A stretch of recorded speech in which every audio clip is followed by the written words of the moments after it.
So, I just want to say, just to remind you guys, there's at least one of you that I've seen in the Math Study Center. There's at least two of you who have sent me questions over email about homework.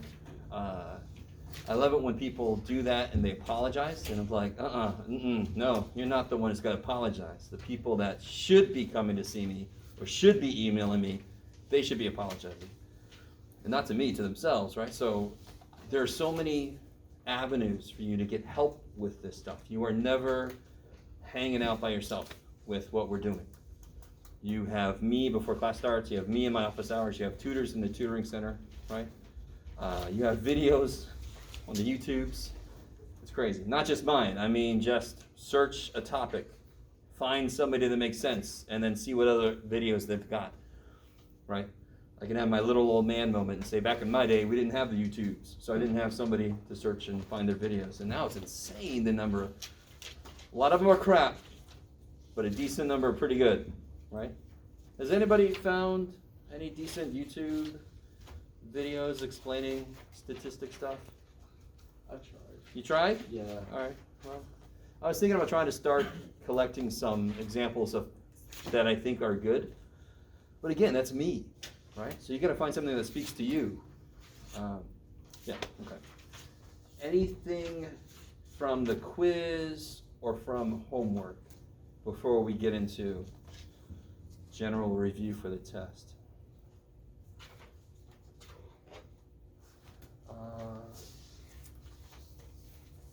Is that Daisy?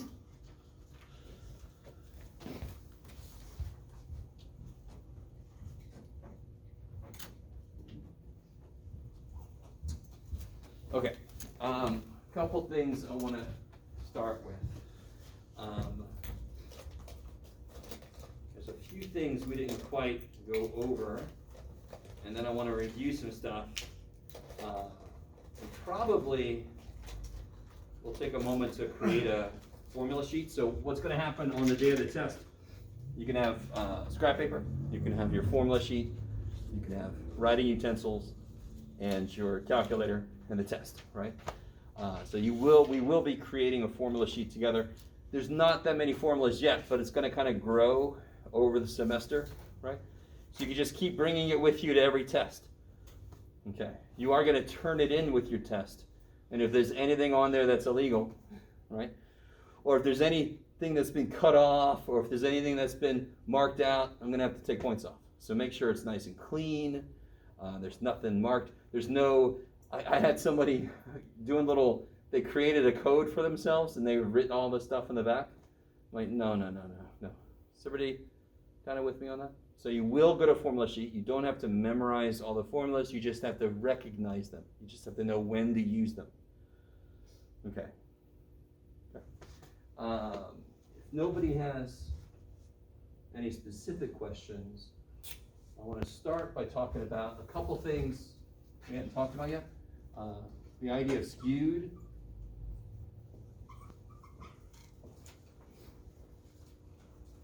And to talk about skewed, I'm going to first talk about, does anyone know what the word symmetric means? Even, same.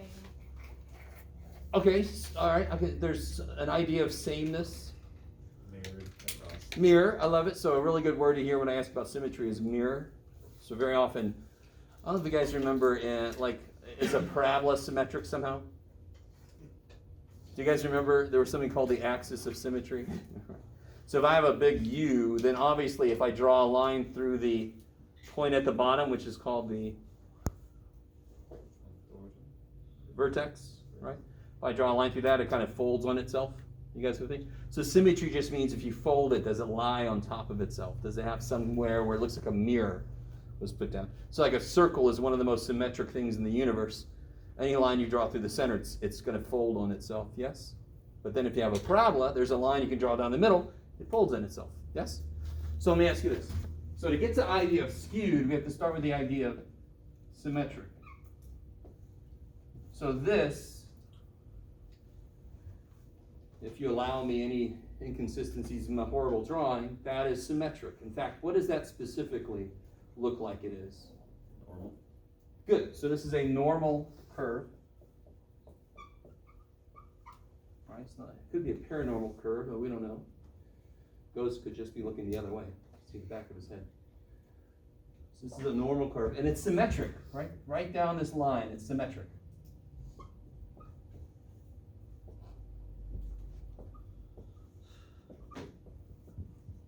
Symmetric to the mean. The mean is right in the middle. If it is a normal curve, we know that it has a bell shape, and we know the mean is right in the middle. And real quick, do you guys understand when I draw this picture, you can imagine maybe this is ages of people, or even better, heights of people. If you saw a person and they were 7 foot tall, right? Now, some of you guys might play some basketball, and you're like, yeah, I see 7 foot tall people all the time. But if you're just walking down the street and you see somebody who's 7'5", would that just be normal, or would you go, oh, you see what I just used there, the word normal, right? So normally we would expect people to be, so the average height of men, for example, is 69 inches. It might have gone down a little bit because of all the, anyway, I'll have to recheck. After all the stuff we've gone through as a species over the last several years, it might have gone down a little bit.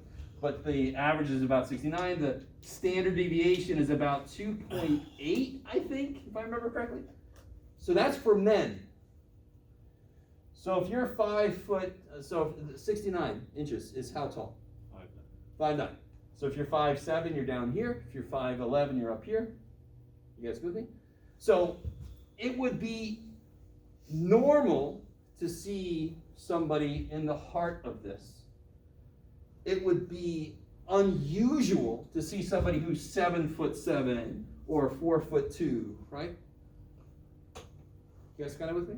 And again, we're not going to be mean to somebody, but if I see somebody walking around who's 4'2", that's not something I see every day. It's not what I usually expect, right? Okay. So I don't have to be an asshole about it, but I can go, oh, wow, okay. I don't see somebody that tall often. Same thing with a 7'7" person. Okay. I like it. In fact, let me be just a little more specific. Somebody help me out. Can somebody tell me what height is 2 standard deviations above the mean? If the standard deviation was 2.8. In fact, this is for all dudes. What height, don't say it out loud, just think about it for a minute. What height is 2 standard deviations above the mean?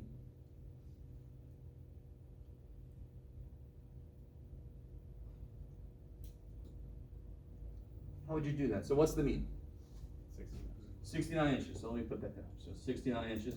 And I want to go 2 of these up. I want to go 2 of these up from the mean. So the idea is pretty simple. What score, in this case, what height is 2 steps above the mean? And every step is this big. So the math is very straightforward. Start at the mean, go up 2 of these. Right? So what do you guys get for that? 74.6. Yeah, that's 5.6 plus this. So what's 2 steps down from the mean? 63.4. Yeah, 63.4.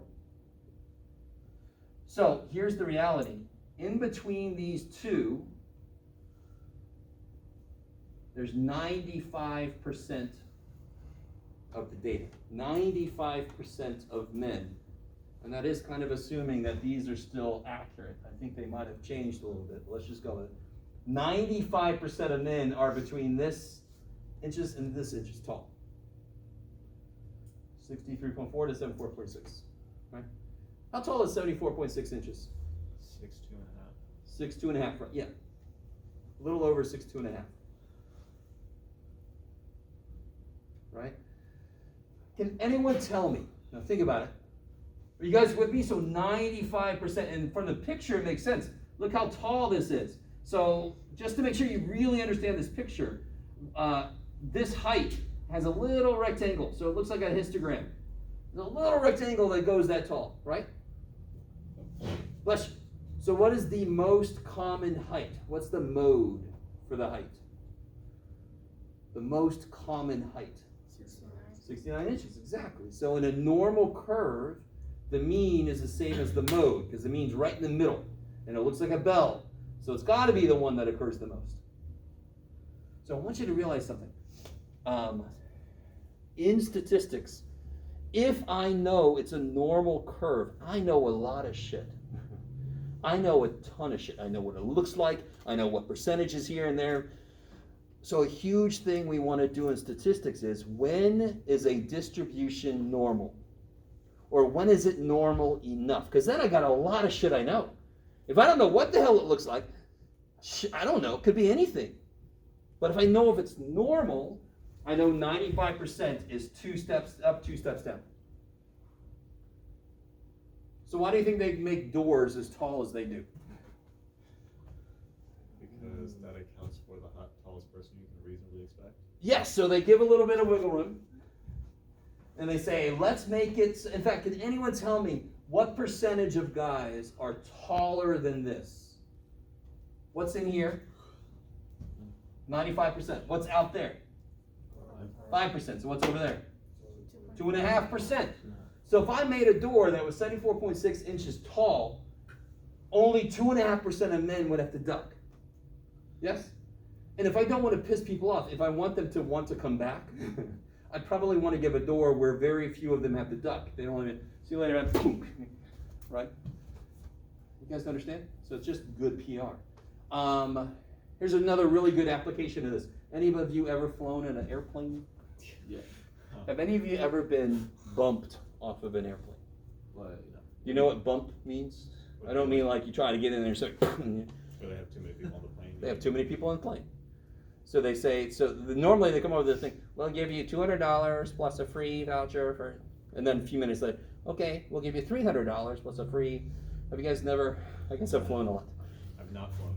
Understood. So they'll come over the loudspeaker and they'll say, we need somebody to volunteer, look at me, to not get on this plane, and we'll give you some stuff. and when, first time I heard that, I'm like, what's happening right now? And then if nobody takes it, they'll just say, we need to see Jeff Waller. And oh shit, we have selected you to not get on this plane. Oh great, thanks so much. So why do they do that? Why do they oversell? You guys know they oversell most flights. Because there's a probability, yes? Yeah, there's a likelihood that at least a few people aren't going to show up. There's at least a few people that won't show up. So what's the worst thing in the world to happen to an airline for a specific flight, for an airline? They have very few people on that flight. Do you guys with me? Because they got to make that flight go no matter what. Don't they want the damn flight packed, right? Right? And have you ever been sitting in a place and you got the free seat in the middle and you're like, oh please, and then they go, this is a completely full flight. Damn it. Somebody's going to sit here. No, yes? But for the airline, they desperately want that. Right? Okay. So what they do is they sell enough tickets so that only a certain percentage of the time they'll overbook, because they're trying to make the most money they can and not get too bad of public relations, too bad PR. Yes? I don't know if you guys are with me. So they're going to oversell just to be sure they have a full flight, and they sort of accept a probability of bad PR, of getting bumping people. And they'll be on the news. Yeah, I got bumped and blah, blah. Right? That was, I don't know. I wouldn't blame them for being upset, but it happens. And another, for example, my college I went to, for every parking place there was, they sold 2.5 parking permits. You guys with me? For every parking space, they sold 2.5 parking permits. Of course they did, because not everybody comes at the same time and blah, blah, blah. But normally around 10:30, you started parking in the neighborhoods and shit, because that's basically when most people come. Anyway, so that explains a little bit. Well, here's not too bad. Unfortunately, this just means we don't have a lot of students anymore. So, that's a normal curve. Let me say one more specific thing about normal curves. I'm going to take this sort of away. Well, maybe I'll keep it up there. Yeah, I'll keep it up there. We'll come to the skewed in a minute. So to be really specific about a normal curve, whatever the mean is, If I go one step up and one step down, see that mu plus sigma, mu minus sigma? I'm gonna catch, if it's normal, this is true if it's only if it's normally distributed, I'm gonna catch 68% of the data. If I go 2 steps out, like we just did, I'm gonna catch 95% of the data. And if I go 3 steps out, I'm gonna catch 99.7% of the data, if it's normally distributed. Okay. So that's kind of some good numbers to know. And now you sort of understand why I ask a question like, do I still have one of those sheets? Shoot. Why I ask a question? Yeah, it's on the practice test, which I gave them all away. Damn, do I have anything like, here we go. Beautiful. Why I ask a question like this. Smooth transition here.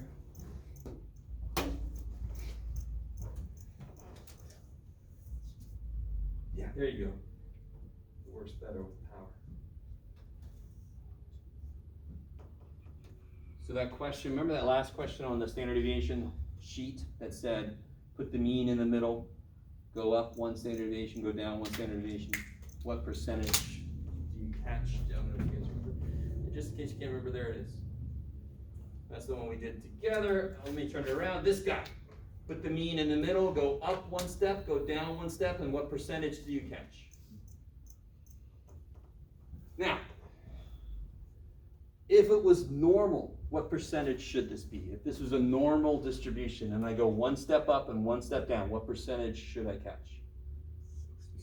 I should catch 68% of the data. Did I catch 68% of it? No. Why is that okay? Because you have a really low number of data points. True, but more importantly, it's not normal. I don't know if it's normal. Remember this problem? All I did was give us some freaking numbers. Plot. There's no reason this should be normal. There's no reason it should be normally distributed. So it could be anything. But if it was normal, I should get 68% within 1 step, or close to it if it's kind of close to being normal. Let me stop for a minute. Okay. So let me ask you one more question about these guys. Let me make this a little bit better. Yeah. So if I do this picture one more time, put the mean in the middle, and then we have bam, bam, we know this one, bam, bam, we know this one. And somebody tell me what this number is right here. How did we get to there? What did we do? You added 5 more steps. I went 2 steps up, right? This is the mean. This is 0 steps away from itself, yes? And this is 2 steps down. So what's 1 step up? 71.8, right? So I just take 69 and I add 1 of these. So somebody else tell me what's 1 step down. Help me out.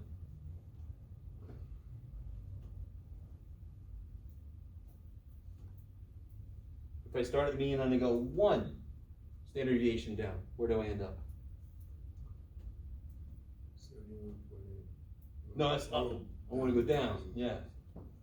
So it should be 69 minus 1 step. There's a cool way to do this. What's 69 minus 3? 66 plus 0.2.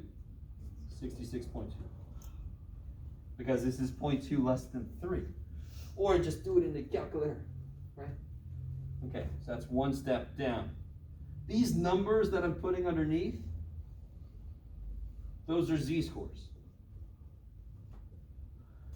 All a z-score tells you is how many standard deviations away from the mean is a number, right? So this number here is 2 standard deviations above. This number here is 1 standard deviation below. So a z-score is a really nice, quick way to tell somebody where you are. So if you get a test back and your z-score is -3.1, what does that mean? if you get a test back and your grade as a z-score of negative 3.1, what would that mean? Probably fail. You did bad. You might not have failed. Depends on how spread out the data points were. But relative to everybody else, you're 3.1 steps below the mean. Like the lower 1%. Yes. So let me ask you this. How much is in between these two? 68. Yeah, that's one step up, one step down. That's 68% of all men are between 66.2 and 71.8 inches tall.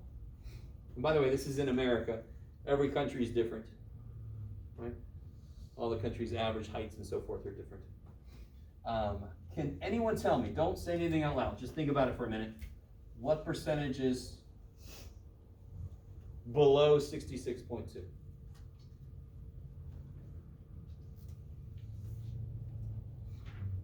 there's 68% in there, yes? I want to know how much is in here.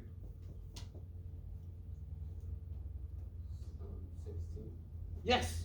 So 68. So how much is outside? If there's 68 in here, how much is outside? 32. 32. So how much is on that side? 16. And why do I just cut it in half? Because the mean cuts it in half. It's symmetric. Looky. Okay, maybe. So there's 16%. So 16% of all American men are below 66.2 inches tall.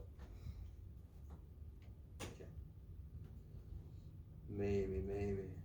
So that's why there's such a huge importance about normal curves in statistics, because if I don't know it's normal, I got a lot more work to do. If I know it's normally distributed, I know a lot of shit. Did we do that much work up here? No.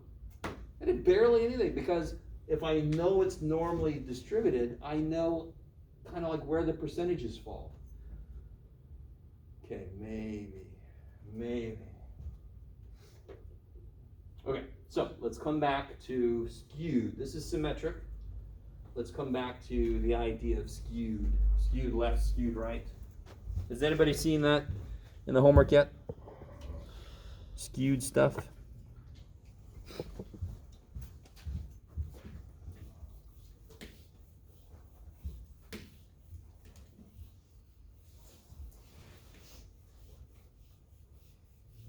Okay, so this is symmetric. What about this?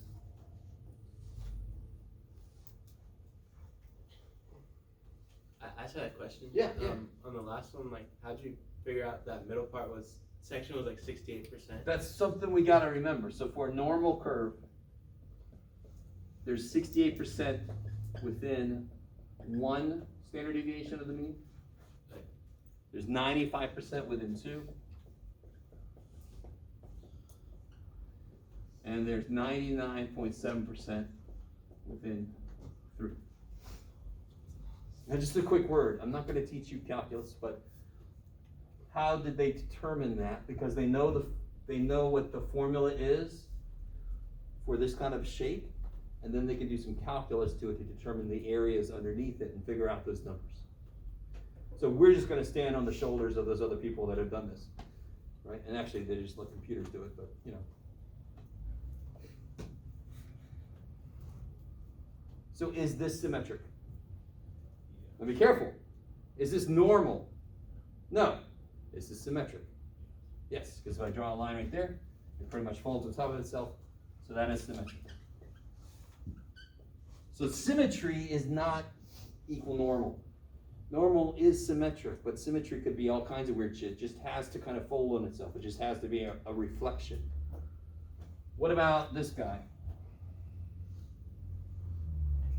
Skewed. In fact, what is it, if you think of this, you guys know what taffy is? Yes.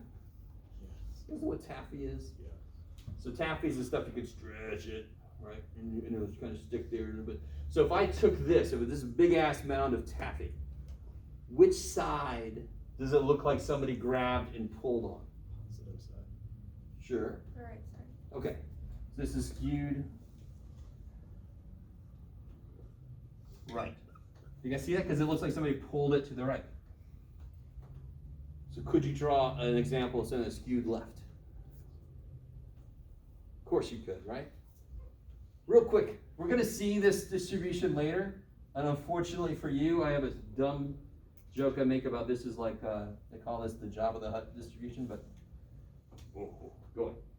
So we're gonna see an actual distribution we're gonna use that is skewed, and we'll see that later, and I'm gonna make that joke again, and you're all gonna suffer through it, and I don't care, because I like it.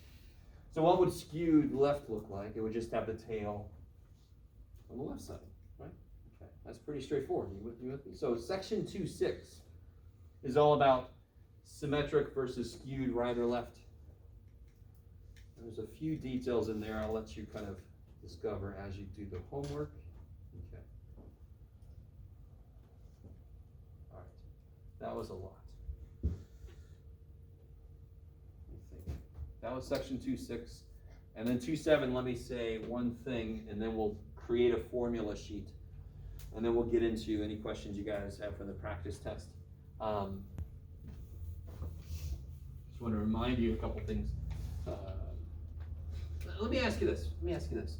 If the mean is 42.1 and the standard deviation is 3.5, right? That's all I'm telling you. I got a set of data, and the mean is 42.1, standard deviation is 3.5. Can anybody tell me how many steps is it? How many standard deviations is it from 42.1 to 50?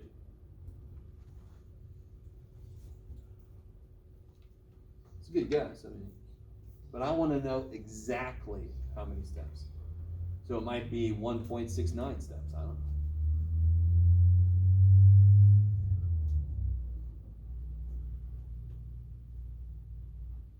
And we actually did this before. Well, how far do you have to go? How far do you have to go? How do you figure that out? So if I'm at the 42.1 foot mark and I want to get to the 50, or I'm at the 42.1 yard line, I know there's not a yard line there, but just where there would be, right? And I want to get to the 50 yard line. How far do I have to go? 7.9. Yeah, 50 minus 42.1, which is almost that. Well, it is that, sorry, 7.9. And now let's say every step I take is this many feet, right? The pace I've got, however I'm running, I go this many feet per step. So how many steps will it take for me to go that far? Yeah, so if I divide by how big each step is, I really want this to make physical sense. If I know how far I gotta go, and I divide by how big each step is, it will tell me how many steps it's gonna take, right? And I know this is a little more than 7, and 2 of these is 7, so the answer should be a little more than 2. It should take a little more than 2 steps. 2.26, something like that? 2 point, I didn't even try to do it. I said 26, but 26? I didn't check the calculator. Could be. Off. Let's see, 1, 11, is it 2 point? Like 09, I don't know. I don't trust my brain this morning. What do you guys got? Anybody gonna help me out? Nobody? 2.257. 257? All right, so everybody's off, okay. 2.26, something like that? Okay. Does everybody get what just happened? It's basically how many of these fit in there. So really, I would have to take 2 and a little bit, 2 steps and like a quarter of a step. So if I went 2 steps and somebody hits me and I do a quarter of a step, I got the first step, or whatever, right? Maybe? Or, you know, they'd have to bring the chains out, but we'll see what happens. Okay, so this is just the formula for z-score. So help me out. What was 42.1 in this problem? What was it? What's 42.1 mean?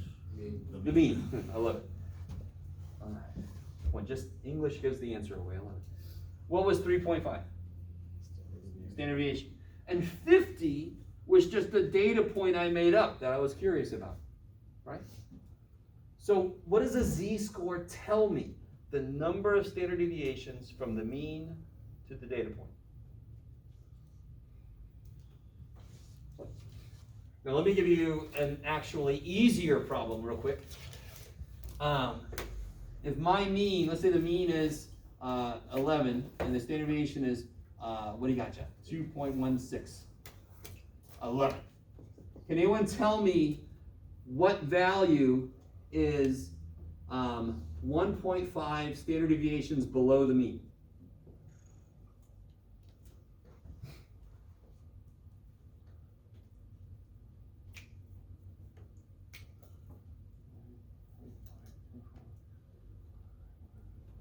It's another one. 7.7. How would you do that? Do you guys know how to plug that into your calculator? What would you do? Where do you start? You start at the mean, right? And how many steps do you want to go down from the mean? You want to go 1.5. So you start at the mean, and you're going to go down 1.5 what? 2.16. 2.16, right? You want to go down 1.5 steps. Are you with me? You wouldn't just do 11 minus 1.5. That's like somebody saying, I'll give you 10% off this $40,000 car, and they do 40,000 minus 0.1. You just took a dime off. Thanks, right? So you got to do this many steps. And I think it's 7.76. Yeah. Okay. Why does that make sense? Because I went down, so of course it should be less than 11, because I went down from 11. No. Let me see. It's kind of cool. Here's the most algebra you'll see for a little while in this class. Right? We're about to do the most algebra you'll see. And I think we already did this algebra on the warm-up sheet. I don't know if you guys, I think I put this formula in there, I can't remember. Can anyone help me solve this formula for x?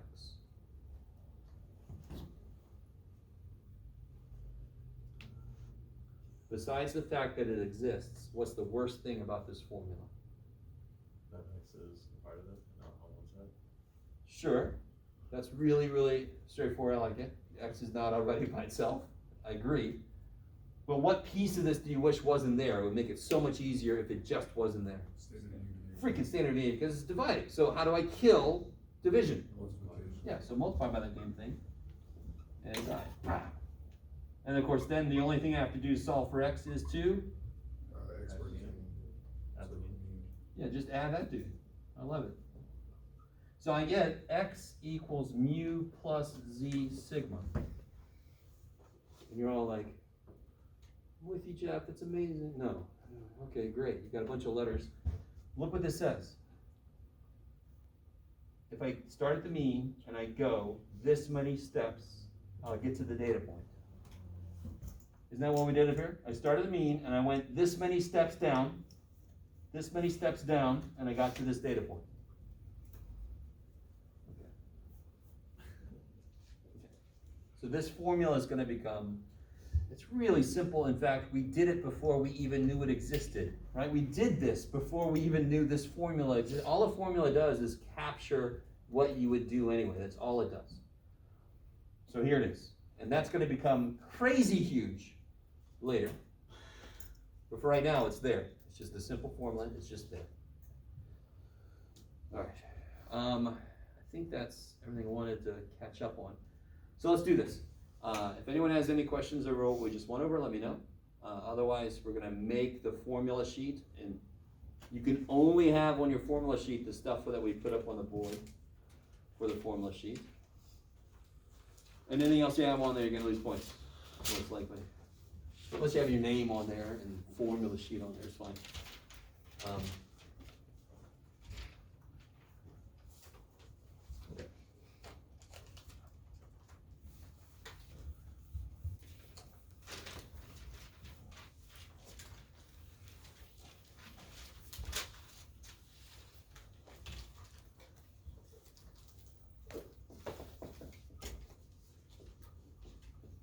Now, this formula sheet is going to be very small. It's not going to be many formulas. In fact, some of them you might not even want to put down. But the very first real formula we ran across was this guy. And again, this is something you already know. But it might be good just to remind yourself, you know, that's what is that right there? Be more specific. Mu. Population. Population mean, I love it. It is the Greek letter mu, I appreciate that. What is that symbol there? Sigma, and what does it represent in mathematically?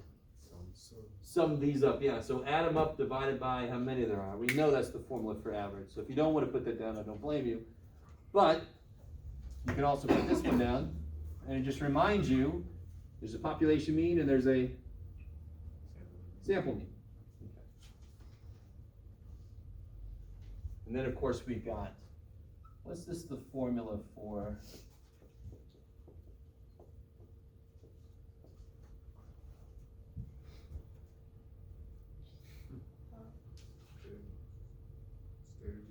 Almost. Variance, I love it. And when I square root it, then it'll be standard deviation. Standard deviation of what? Variant? Standard deviation of a sample or a population? Population. Yes, got a Greek letter, right? Got the fat little R dude. The well-fed R. You like it?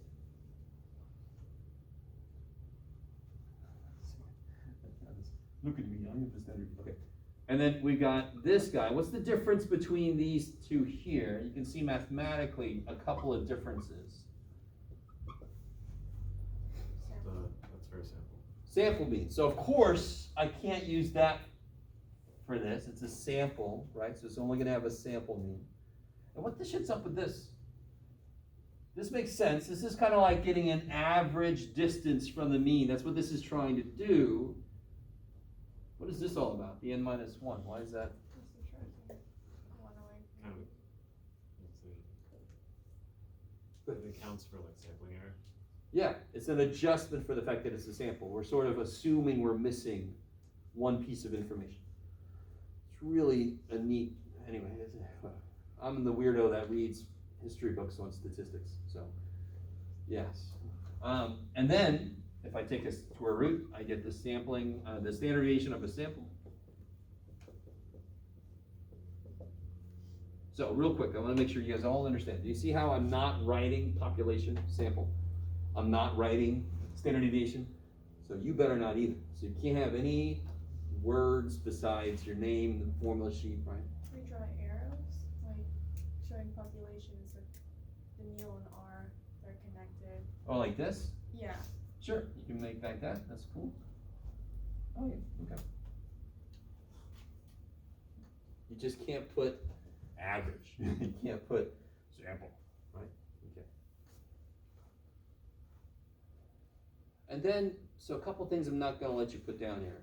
For example, class width. You have to know how to calculate class width for a histogram. Percentiles. You could argue it's a formula, but it's more of an idea.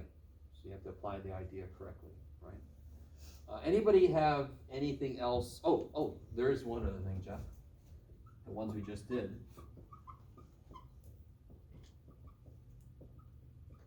So you got these guys. They're both the same formula, just rewritten.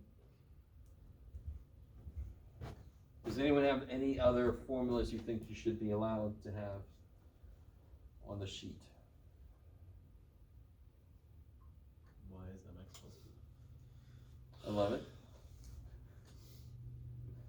You could put that down if you want to. Down E equals MC squared, you put down Schrodinger's equation, you put that down. Anybody have any statistical formulas that we've done so far and you think should be on your sheet? Okay. All right. Okay. I'm willing to entertain any suggestions, and I will shoot them down quickly unless they're good. Sometimes I forget something. So, that is it. That's all that could be on your formula sheet. You are responsible to bring that with you on the day of the test. If you forget it, come up and say, hey Jeff, man, I'm sorry, I forgot my formula sheet, and I'll make one for you real quick. Right? Just bring your formula sheet with you, and just keep adding stuff to it, adding formulas to it. Yeah. Okay. I think, yes. I have no more copies of the practice test. Because Nico, did you find? No, I couldn't find You couldn't find, okay. Because I think at least one of us needs one, so you can email me And I can send you a copy of the practice test. It's also up in Canvas, I believe. I put the practice test up in Canvas if you need a copy. I do have the answer key, and the answer key right there. I'm not gonna give it to you yet. Hopefully, my printer didn't screw me over again. But,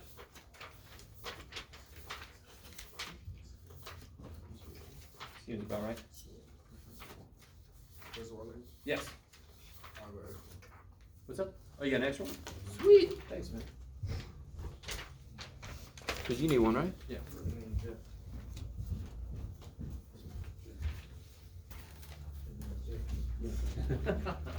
Yeah, my name is Jeff. My name is Jeff. Yeah. So, it's kind of wide open to whatever you want to talk about. Oh, that's right. There is one problem I didn't get down on the key because I just didn't give myself enough room. And that's 1G, so we might do that one together. Well, we will do that one together. Let's go ahead and do 1G, and then I'll see if anybody has any specific questions. By the way, real quick, please, dear God, don't turn this in. I'm gonna give you the answer key, yes? So, I already got enough paper. You don't have to turn this in. You don't have to do this practice test if you don't want to. It's not an assignment, it's just a study guide, right? Just be careful, don't do this. When they give out the answer key, if you haven't tried it, don't go like this. Yeah. Uh-huh. I would have done that, right? I mean, what it's going to do is going to build up false confidence. You can just agree with me, great, but that's not going to be what the test is. Do you concur? Yes, Jeff. No. That's not going to be what the test is like. So just be careful about doing that. Let's do 1G real quick, and then I'll open it up to see if anybody has any specific questions. We can do examples of stuff that we've done. We can do whatever the hell you want to related to this test. Has everybody got this here? Okay.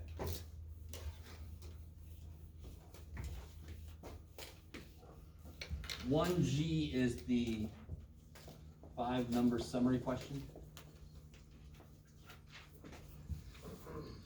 Can somebody remind me what the 5-number summary? Low, high, Q1, Q2, Q3. Low, high, Q1, Q2, Q3. I love it. So looking at this data on number 1. Let's see, can I do this? Yes. I have faith in myself.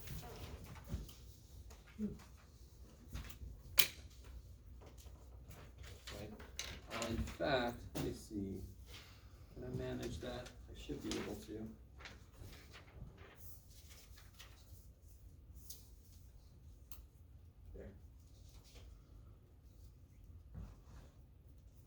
There it is in order, okay. More little data. Oh no. Oh no. Okay. So the low is obviously 29, and the high, 63. How many data points are there in the first problem? 15. So what steps do I do to calculate? Yeah, so Q1 is the same thing as P25. So I'm going to take 25%. I'm going to go 25% of the way into the list. So of course I'm going to pass about 25% of the data. So just let this make sense. It's less of a thing to memorize and more like, hey, this just freaking makes sense. 25% of 15. What is that? 325. 3.75. 75. So like 4. Good. Fourth number is the answer, so Q1 is 40. All right, you guys do Q2, Q3 real quick by yourselves. Unless you already did it, in which case just hang out for a bit.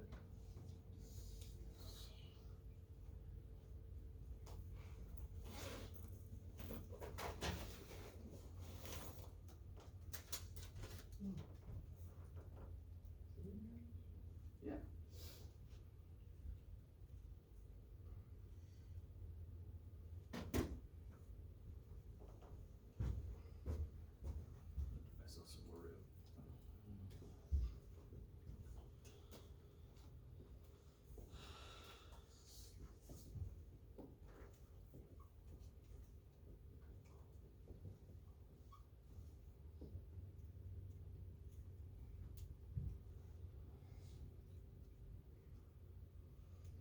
is Q2 also known as?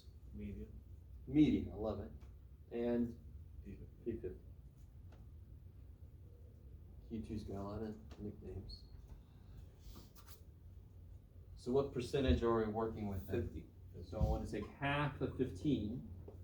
Half of 15 is 7.5, so and again, why did I round this one up? Why did you round this one up? Because it was a decimal. Any whole number, what do you do?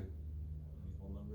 If you get a whole number here, if that would have been 4, You split it Take with the the. yeah, good. You take the 4th and the 5th and you average them, right? And again, we did a whole problem just exploring physically why that makes sense.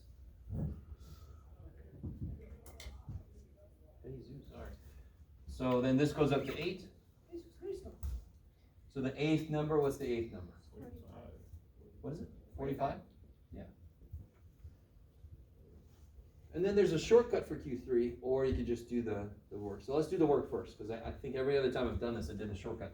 So 75% of 15,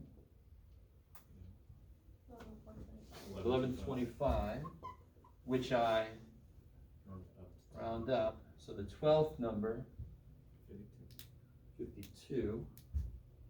Or we went 4 numbers in from the top to get, what do you call it?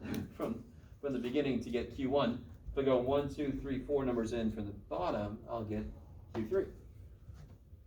So either way, you got a shortcut. Now, take a moment and just create the box plot. We've got the work, create the box plot. And then I'll remind you how to get this in the calculator.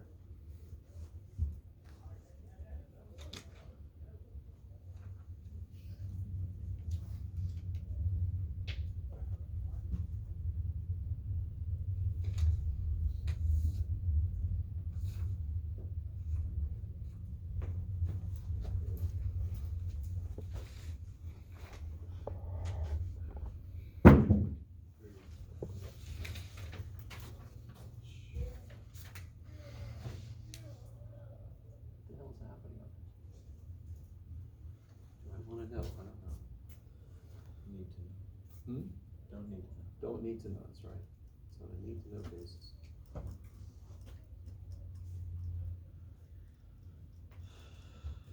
So you gotta go from 29 up to 63. So what would be, so maybe it'll start at 25? 25 to 65? Yeah, 25 to 65, so maybe we'll go by 10s, 25, 35, 45, 55, 65. Hey, look at that. Alright, so you can give yourself little tick marks in the middle. Okay. So set up your scale not completely independent of your data points, but they don't have to be the actual data points. In fact, none of these have to show up exactly on one of the tick marks. They just have to have a place to go, right? So then you just start drawing lines. It's kind of crazy. There's 30, so 29, 40, 45, 52, 63. What the hell's happening? Am I being haunted? Maybe. I need a short one to come out. This costume is cute. They built, no, poltergeist? No. This house is cute. They might have built this over something, I don't know. So that one looks pretty, would you say that looks pretty symmetric? Is either whisker longer than the other one? Right. A little bit, but pretty close to being equal. The median's almost in the middle, not quite. So it's not perfectly symmetric, but it's definitely more symmetric than if it would have been this. All right, that's definitely not symmetric, right? Okay. How much, what percentage is in here? 50. Yeah, the box always says 50%. It's got like the heartland of it, right? That's the heart of the data. Okay. So that one, this problem, we did it together because it's not on the key. I just kind of ran out of room for it. I tried to do it all on the actual practice test, which was silly. So let me do this. There's no questions about that. I'm going to give you the answer key, And just to remind you, if you haven't done the practice test, don't even look at this thing, right? It's just gonna build up false confidence. And another thing too, this might seem really obvious to some of you guys, but don't do a problem on the practice test like more than twice. Right? I've had people that were like, I did those problems 8 times on your practice test and I still failed your test. I'm like, yeah, you memorized those problems, not the idea.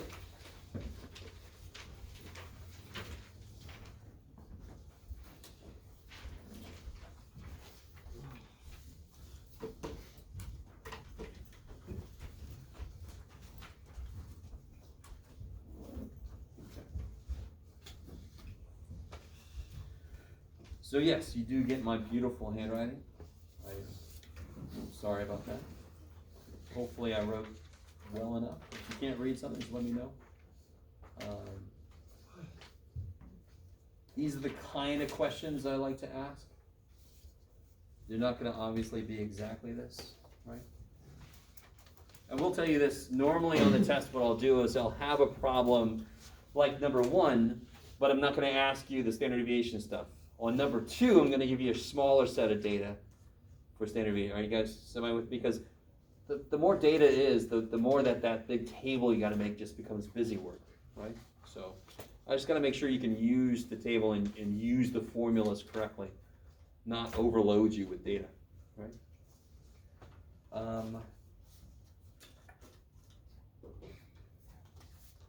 So look it over. If you've already done the practice test, look it over. If you haven't done the practice test, maybe grab the practice test and pick the worst problem, the problem that makes the least sense, and start trying to do it. Because you have me here to help, right? All the problems are kind of tricky. Oh, okay. Or basically, is I'm not trying to use this. Good. Yeah, put that away. It's just going to be, This is too distracting. yes.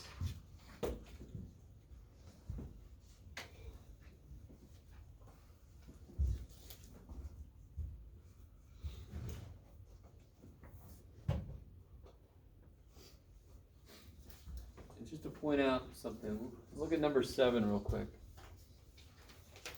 You see how I say explain, and all I say is all from some cluster, right? That's all you have to say as far as explanation goes. Systematic is every nth something. Yeah. I had a question about 6A. Yeah. How's 2 the mode in that question? Oh, it meant to put. Oh, I was gonna make it median and then I changed it to mode. So make number 6A. 1, 2, 3, 3. Yeah, 1, 2, 2, 3. Sorry. So then the mode is also 2.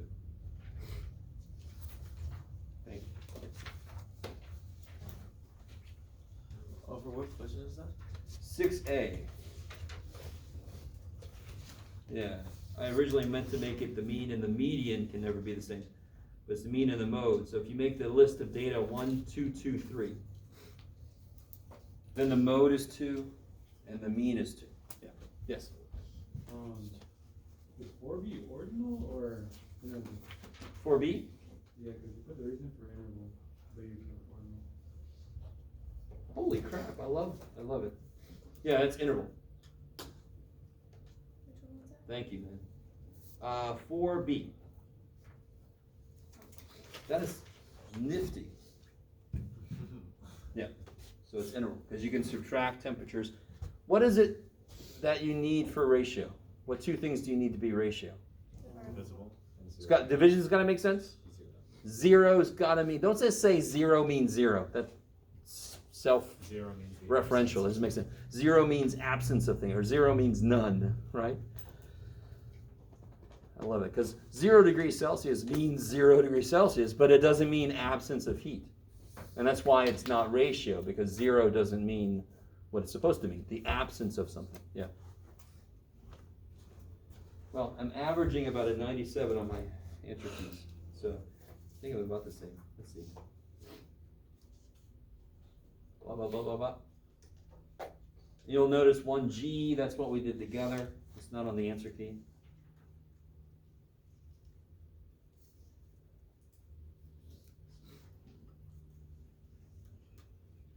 1C, my little RF got kind of cut off by the printer.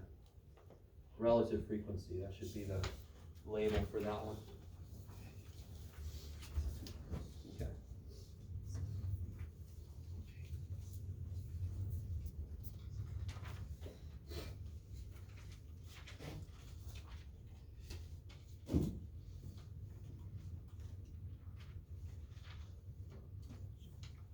Jeff, Yes. do you know if I can, like, there's so many, like, A, B, C, can I grab a piece of paper and then, like, kind of staple this together? You don't have to turn that in. Okay, Yeah, it's totally for you. okay, So you could find a wall somewhere, just kind of okay, thank you. write on there if you want to, yeah. Yeah, you don't have to turn it into me, so.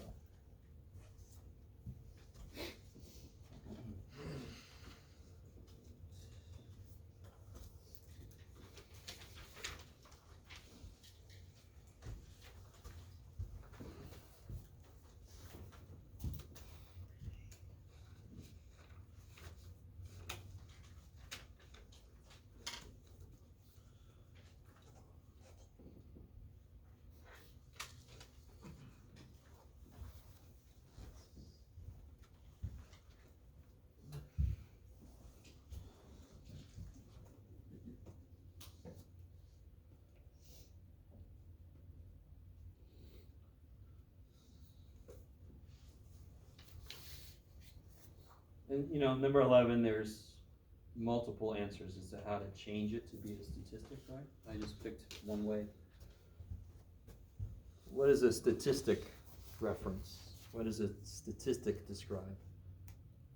The surveyed subset of the population. The sample, right? So as long as you, normally the word all is a key word to indicate population. So as long as you change that to something referencing a subset, you're golden. So I just picked the word surveyed.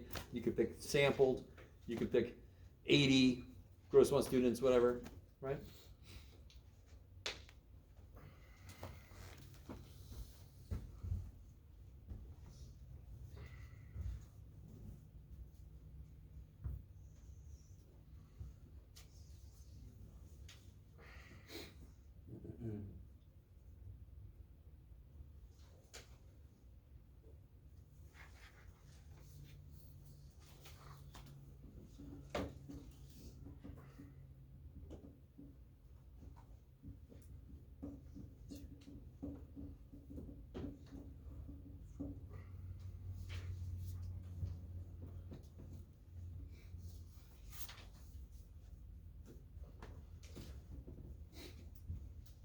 Oh, yeah, I forgot to show you this earlier. Just to remind you guys, so here's that data from the first problem. If you hit stat, calc, 1 var stats, it tells you the mean, so you can check part D. It tells you the standard deviation, so you can check part, whatever it is, it can, E, I think. Which one of these two? These are both standard deviations. So which one of these two would you use for number 1 on the practice test? Hmm? Why? That's the standard. Of a what? The What was the data for problem number 1? Sample.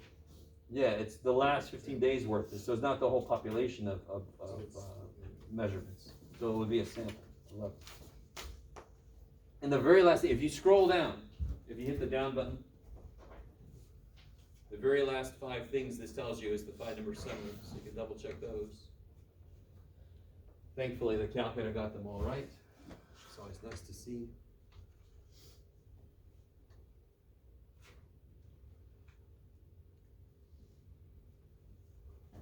I'm not too big on this really, because it's not used for a lot of things, but can somebody remember how to get the interquartile range, the IQR? Q3 minus Q1. Yeah, so in this case it'll be 12, yeah.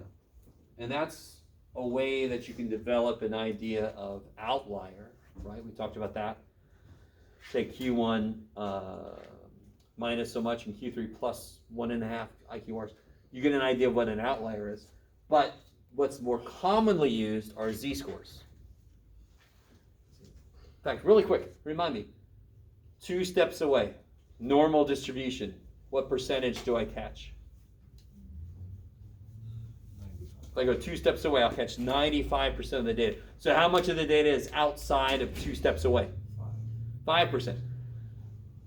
We have decided to basically call 5% our standard default definition of unusual. So if somebody has a height, for example, that's more than 2 standard deviations away from the mean, up or down, we would say they're officially unusual. They have an unusual height. They're outside of what would be usually expected. So that's how we determine outliers with most data.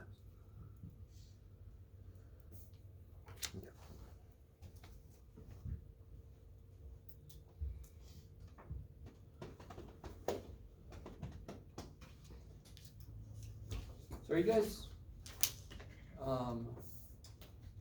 so that last quiz was all about creating histograms, and some of you guys forgot what a histogram looked like, so that's one thing, but most of the time you guys had trouble with the width and getting it to come out correctly in your frequency distribution, right?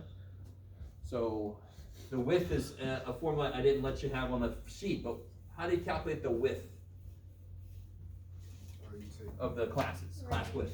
Divided by Range divided by 5-ish. Yeah, so for this data, number 1, range divided by number of classes.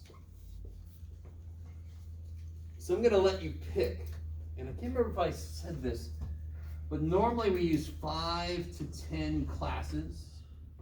So don't use less than 5, don't use more than 10.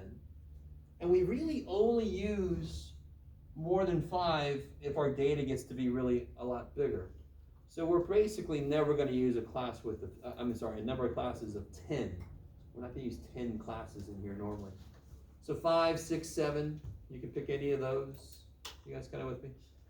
If I were you, I might just pick 5 because then my table's shorter, right? That's one consideration, yes, and there's less rectangles I have to draw, but you can pick whichever one you want to. So what's the range on this data? It was, the highest data point was 63, right? The lowest was 29, so it's high minus low. That's the range.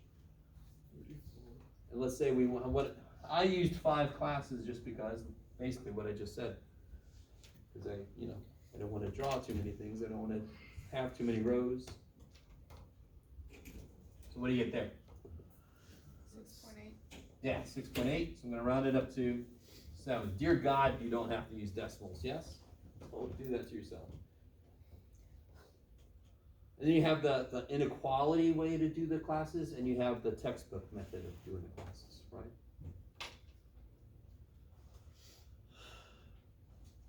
Let's see, for the second part, like, do the data unit to come from a normal? Would it be yes? Where are we at? C for number 1, sorry. Does it, oh, I totally forgot. Oh, do the data appear to come from a normal distribution? So when you look at that, does it look normal? Not exactly, but does it look roughly normal? Roughly. Roughly, that's what I want to Okay. say. And I would ask that better on the test. I would say, does it look roughly normal? Why does that one look roughly normal, this histogram? So if you haven't made it yet, here's what it kind of should look like, depending on how many classes you pick. Is that roughly normal? What's the key features about it that make it roughly normal? What does it take to be normal? Where should the tallest part be? In the middle. And what should happen at the ends? Taper off. Taper off. And it should be perfectly symmetric. Now, on that one, it doesn't quite. But that's why we say it's roughly normal. Yes?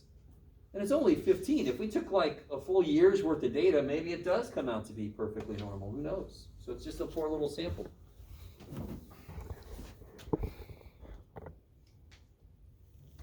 Yeah. I was able to figure out the stem and leaf thing for Oh, sweet. from 1A. So basically, you know how like we have those organized numbers, like figuring out 29 is the Yeah. key.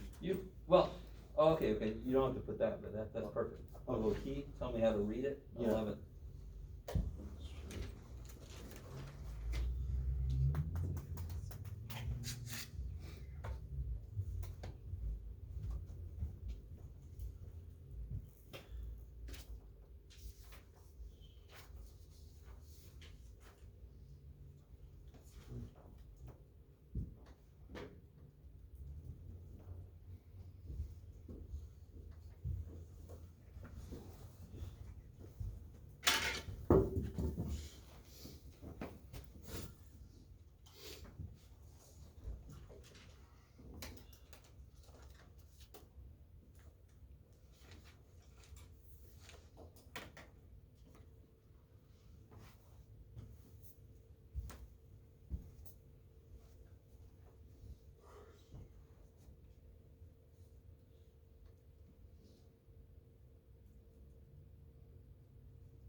give, like, for the homes and stuff? Oh, so the relative frequency distribution is the one where you got the classes, Oh, okay. like 29 to whatever.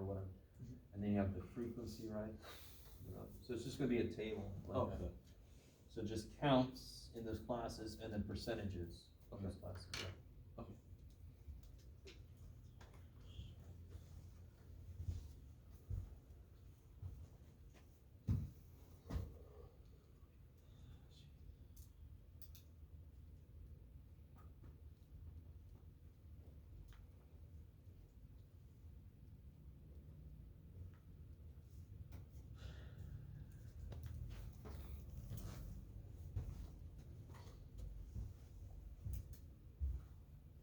What would you say is the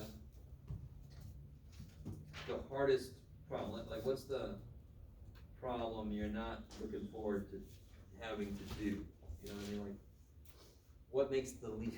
This is always I open myself up to somebody going, every damn thing you say, man. But what makes the least sense to you at this moment? Like, anything? Is it all good? In general or in math? Oh, geez. Let's not open it up to the entire world and all your life experiences. Let's just keep it to statistics. Let's keep it to this class. Right, there's a ton of shit that don't make sense to me in the real world, but let's keep it to stats for right now. Like, I'm almost certain this one, you can get really lost in some of the details, right? And that's why it's super important to show me your work. So some people don't give me the table, but then if these numbers are wrong, I have no idea what happened. Maybe it's really something simple. Maybe a decimal got, like, you didn't realize a decimal's there and you put 18 and all your numbers are off because of that. If I see that, you're gonna lose like a point or two because that one little, if I don't see it, I've gotta assume you have no idea what's going on, because I have no idea what you did, right? So always default to showing me more work. Let me see. Can you do number 5? Number 5? Yeah. Oh! So I did one really quick. Now, of course, you could just kind of steal something we talked about in class. So this would be sort of like, this is a really extreme example of that one that we did of the company and the 3 employees and the CEO, right? It was like $39,000, $42,000, $50,000, and then $450,000 a year or something, right? So anytime you have an outlier, you more than likely want to use the median instead of the mean. So that's why you see median income, median house price, all these kind of, especially in San Diego. You don't see average house price because that's going to be skewed because of the mean, right? So, for example, home prices in San Diego sort of look like this, where you have, like, this is La Jolla, all those primo spots, right? So the mean gets pulled up because of those extreme values. So whenever you have outliers in either direction, that's a good reason you might want to think about using the median instead of the mean. Can I just like write something simple like? Yeah, you could actually. Median would be used for home prices or something. Yeah. So you don't have to give me a list of data. I just thought that'd be quick. Okay. You could say in home prices because the really expensive stuff would skew. You have to give me. Don't just say home prices. Tell me because the really large values would skew it.